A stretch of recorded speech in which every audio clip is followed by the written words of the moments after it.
Aïssata Tall Sall. Aujourd'hui, tous les mensonges et tous les dégâts que l'État veut organiser, c'est celle qui nous sert de ministre de la Justice, qui vient justifier cela, d'accord, qui vient travailler cela pour faire croire à l'opinion nationale et internationale qu'au Sénégal, on a des terroristes. Mais il n'y a pas plus terroriste que notre ministre de la Justice. Il n'y a pas plus dangereux que notre ministre de la Justice. Elle était la première à théoriser l'histoire des forces occultes.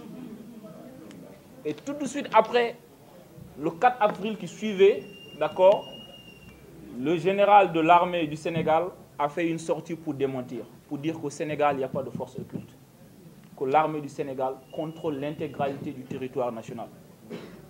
Donc, ils ont prouvé, ils ont dit qu'Aïssata Tall Sall, elle passe son temps à mentir. Si Wolof, on dit des faits. En français, on dit elle a menti. En Pula, on dit au féni. D'accord? Aïssata Tall Sall, celle avant qui symbolisait la femme brave, la femme courageuse, la femme qui osait. Aujourd'hui, elle n'ose que mentir. À chaque sortie, elle ment. À chaque fois qu'elle achète un nouveau tissu, elle ment. À chaque fois qu'elle a une nouvelle veste, elle ment. À chaque fois que Macky Sall voit emprisonner quelque chose ou bien quelqu'un, c'est elle qui vient organiser le mensonge. Si Macky Sall veut un ministre qui organise le mensonge, Mme Faye, plutôt Aïssata Tall Sall, pour gérer ce ministère-là. Parce que c'est un poste qui la correspond. D'accord? Parce qu'en aucun cas, nous n'accepterons qu'on traite nos parents, qu'on traite les détenus, d'accord, de terroristes. Parce qu'elle, il y a plus de 3 mois de cela, elle théorisait, elle disait qu'il n'y avait aucun détenu politique au Sénégal. Mais c'est sur quelle base, aujourd'hui, les 300 et quelques détenus ont été libérés? C'est sur quelle base? Le président de la République, lui aussi, il disait, il y a quelques mois de cela, qu'au Sénégal, on n'a aucun détenu politique. Hier, dans son allocution, il revient nous dire, pour apaiser la situation, pour aller au dialogue, d'accord, il faut libérer les détenus. Quels détenus? Il parle de quels détenus? Détenus politiques. Est-ce les terroristes? Est-ce ceux qu'il a libérés, c'est des terroristes? Est-ce les terroristes qui sont dans les prisons qu'on va libérer? Quels sont les détenus dont il parle? Il ne veut pas utiliser le mot détenu politique, mais il sait que ce sont les détenus politiques. Aujourd'hui, sur quelle base ils ont enrôlé l'intégralité de ces dossiers-là? Et nous n'accepterons pas, pour pouvoir sauver, d'accord, l'honneur de la police ou bien l'honneur de la justice, qu'on sacrifie un certain nombre de détenus. Parce qu'aujourd'hui, dans leur tête, dans leur élément de langage, dans l'évolution de leur élément de langage, c'est OK, on va libérer une partie, mais pour une certaine partie, pour ne pas que la justice puisse être vue comme un bras armé de l'exécutif, on va dire, bon, ceux qu'on a libérés là, c'est des innocents, mais ceux-là qu'on va retenir en prison, voilà les coupables. Nous ne l'accepterons pas. Notre combat, c'est pour la libération de l'intégralité des détenus politiques. Parce qu'aujourd'hui, s'il y a une personne, s'il y a des personnes qui méritent d'être en prison, c'est ceux qui sont avec Macky Sall. Bougazeli, on l'attrape avec des faux billets de banque. Il n'y a pas plus criminel que ça. Flagrant délit. Tout le monde a des vidéos. D'accord? À côté de ça, Macky Sall lui-même, il n'y a pas plus haute trahison aujourd'hui, d'accord, que de prendre un décret pour pouvoir faire libérer un trafiquant de faux médicaments, Amadou Ouri Diallo. Macky Sall l'a libéré avec les violations de toutes les procédures, parce que c'est un détenu qui n'avait même pas encore été jugé.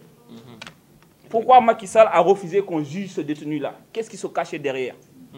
Jusqu'à signer un décret pour lui faire libérer. C'est quoi l'objectif? À chaque fois quand il faut gracier, ce sont des criminels qu'on gracie. D'accord?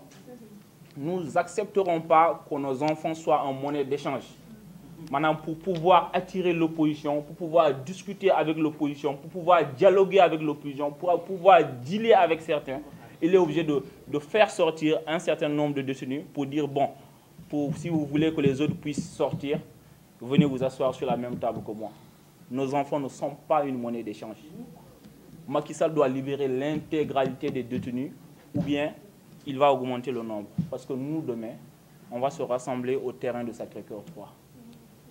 Le préfet de Dakar, il doit pas faire comme si on avait 2 citoyens. Parce que depuis un certain moment, c'est maintenant 2 peuples, 2 buts et 2 foi. Il y a des citoyens de second jeune et des citoyens, madame, de haute gamme. Parce que la semaine passée, nous avons demandé à manifester. Le préfet nous a interdit. Les politiques ont demandé à manifester, on les a autorisés. Le préfet les a reçus, ils ont discuté sur l'itinéraire, ils ont discuté sur le temps, il les a autorisés à la marche. Contrairement à nous, il nous a interdit de marcher. On est d'accord. On l'a accordé cette bonne foi parce qu'il a motivé. La motivation qu'il a trouvée, c'est à côté, là où vous voulez marcher, d'accord, il y a les installations du BRT. On s'est réunis, on s'est dit, OK, on l'accorde la présomption de bonne foi. Choisissons un terrain neutre. On a choisi le terrain de Sacré-Cœur 3. Dans le terrain de Sacré-Cœur 3, il n'y a rien. Il n'y a pas de pelouse, il n'y a pas d'installation du BRT, il n'y a pas de terre qui passe, il n'y a aucune voiture qui est. On veut manifester. J'espère qu'il ne va pas dire que le terrain là a trop de sable. Parce que nous, demain, on va manifester. D'accord? Sur aucun prétexte, le préfet va nous interdire de manifester demain. La majorité d'entre nous sont du 2e et du 3e âge. Voilà pourquoi on n'a pas choisi une marche, mais on a choisi un rassemblement. Donc ce qu'on demande au préfet, c'est de refuser d'être le bras armé de Macky Sall. C'est d'être un préfet, d'accord, de la ville de Dakar, être un préfet des Sénégalais. Demain, on va se rassembler. On appelle tous les Sénégalais et toute la presse, nationale et internationale d'ailleurs, de venir couvrir ce rassemblement.